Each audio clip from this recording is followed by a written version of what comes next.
All right, this is the first time I've seen a movie and I couldn't release an embargo like that close to watching the film, but I'm making this right after watching Jurassic World Rebirth, which I'm kind of shocked they made this new trilogy that they're going to try to do so close to the Chris Pratt one. However, was it a good idea? Let's find out.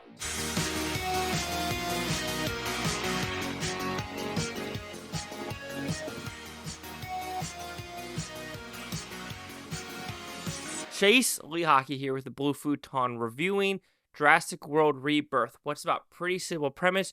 You have the bad pharmaceutical company wanting to go to the island and get 3 blood samples because these 3 blood samples can solve heart disease. And they're thinking, there's a lot of money in that. However, there's also a family just chilling near the equator that gets flipped over and now has to join the adventure because they did a Mayday, Mayday symbol. And now they're all on this island together, and shenanigans ensues with tropey characters and things you've seen from the first, second, third, fourth, fifth, sixth movie. So you could tell I thought this was a very mid movie. Okay, guys, I was impressed with some things, but then at the same time, I'm like, this is such a rehashing of the tropey bad pharmaceutical companies or the tropey bad company characters, and then someone that wants the money and becomes good, and then the annoying family. And the annoying family, especially with one of the guys, which I'm like, okay, I understand what you're trying to do with the boyfriend character, but he was just so annoying 75% of the films, and they made him do the good stuff to make the dad be like, oh, maybe he isn't all that bad. And then other things in this movie where you're like, I know you're the same writer as the first one, but that gas station scene, I understand you're trying to do the kitchen scene from the first one, but it just doesn't work. And then just some stupid character choices and just things you're like, wait a minute, how did you get from down there way up there in like 2 hours? What? And then falling into the tree. There's so many tropes in this movie where you're like, am I supposed to try to take you seriously? Or is that tree thing supposed to take like a homage of the first one? And hence the rebirth, but you're calling it world, not park. I understand why you're going to call it world because at this location, it was them trying to make the dinosaurs from the parks, but make them more morphed into like mixing a T-Rex and a raptor, or mixing just random shit together to make these dinosaurs. But let's talk about the positives. Gareth Edwards, right? Is he the one that made the creator, which I hated the creator with a passion? He made Godzilla, which I thought wasn't bad. Rogue One, haven't seen it. So guilty there. But with this movie, I think he does a good job of what it's trying to do with the landscape, the story itself, and what he is given on screen. So it doesn't look like a bad movie at all. I mean, I say the water effect monsters look a lot better than the land effect monsters because maybe it was the green screenish, but you felt like the boat was on the water and they could have added the nice thing. It's like Godzilla, right? Godzilla had a -1 at a very small budget and the water looked fantastic. Here, you could tell they probably had 10 times the budget to make it look even more fantastic, so I have to give props to the way the CGI looks. Would it get an Oscar for it? No. Sound? No. So I don't think Jurassic is going to get any technical aspects, just in my opinion. All right. Scarlett Johansson does a good job. Jonathan Bailey does a fine job. Mahershala, good job. I always forget his name, but the guy that does Lincoln Lawyer, who's on the Netflix show, good job. The kids, debatable. They're kind of annoying. I understand that they have the kids to kind of reminisce for the kids in the first one. Doesn't work on that level. Of course, Rupert Everett, he is the bad pharmaceutical guy company that, is in it for himself and blah, blah, blah. Then you have other characters that are just very, disposable or edible in this movie because they will get eaten. So the look of the movie's fine. I think the action is fine. But the story itself is like a set piece to a set piece to a set piece to a set piece to a set piece where it's like, all right, set piece, get to know Scarlett Johansson's character and their band of misfits. All right, then go to the family on a boat. All right, now go back to the other characters on the boat. All right, go back to the Mayday. Okay, go back to them meeting the dinosaurs and then something happening on the boat, which the daughter's like, he pushed me in.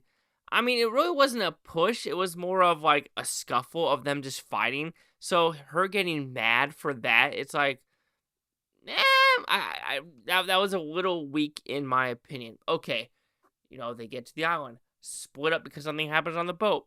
All right, now let's go back to Scarlett Johansson's team. All right, something happens. Then we go to the family, another chase sequence. And we go here, another chase sequence. And we go to this family, another chase sequence. And we go to them, another chase sequence, another chase sequence. Oh, and they find themselves together for another chase sequence. And this whole premise of this movie is dysmorphia of dinosaurs. I'm not saying that wrong, but dinosaurs that are morphed into something grotesque.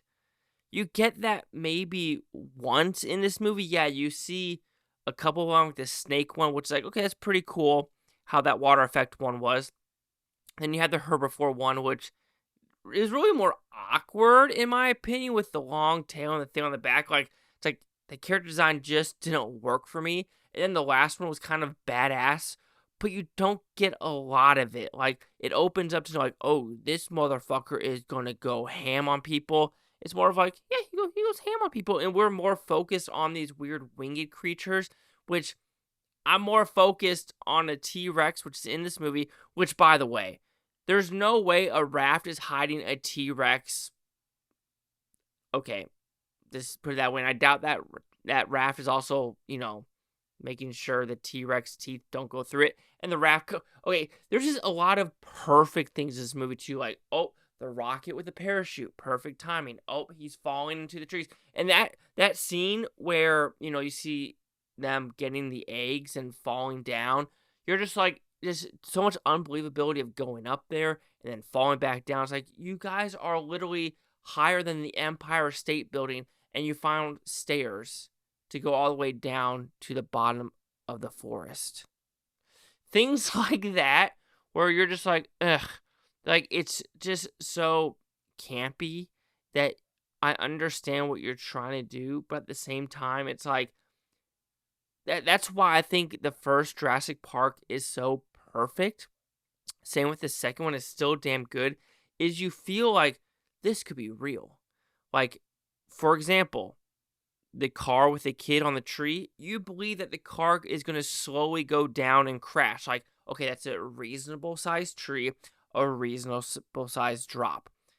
The park, reasonable size. The things that occur, reasonable. Here, you're just like, you're doing it for tropey reasons and to get from point A to point B to point C, that I just don't feel like I'm sucked into these characters. And that's why Steven Spielberg's Jurassic Park is such a freaking classic and is so timeless that every time you watch it, like when Sam Neill and Laura Dern and Jeff Goldblum see the dinosaur for the first time, you see it in their faces. You get the freaking goosebumps. Here, they try to do it with the Jonathan Bailey, Scarlett Johansson scene, but you're like, okay, I mean, it kind of works, but then you just don't feel the emotional impact like the first one does. Maybe because you have the second one and the third one, the fourth one, the fifth one, the sixth one. They're kind of rehashing, I want to say doing the same things, but it's still not as bad as the fifth one. To me, the fifth one is an atrocious movie, which is weird because J.J. Barea is a fantastic director. I don't know what happened there. So overall, as you could tell, I wasn't the biggest fan of this film. I thought it was fine. It did its job serviceably. When I watched after the movie Mystery was done, I think people were really happy to watch it, but when it was done, people were like, oh, it's a dinosaur movie. Like, I think they were expecting something more of, like, believability, the story itself, just, like, zigzagging between each storyline and knowing who's going to die, the tropiness of bad companies, blah, blah, blah. So Jurassic World Rebirth will receive a 3 out of 5 Futons, which equals at 60%. And I'm not going to tell you what the critics and user scores gave this one, because there is no critics and user scores. Because, like I said, I'm giving this to you guys on the 30th, and I don't think, I'm releasing this, so this is the first time doing this. So I will show you, like, the synopsis from Rotten Tomatoes, but that's about it. So my 60%, Chase out here, the Blue Futon, like, comment, subscribe. One of these Butontopia, you Blue Tony. Thank you for watching. Have a great day on Car Watch This Tate tomorrow, a week from now, a month, and a year from now, or is you go freaking one of you. Peace and love, And did you like this, or am I being too harsh on being rebirthed?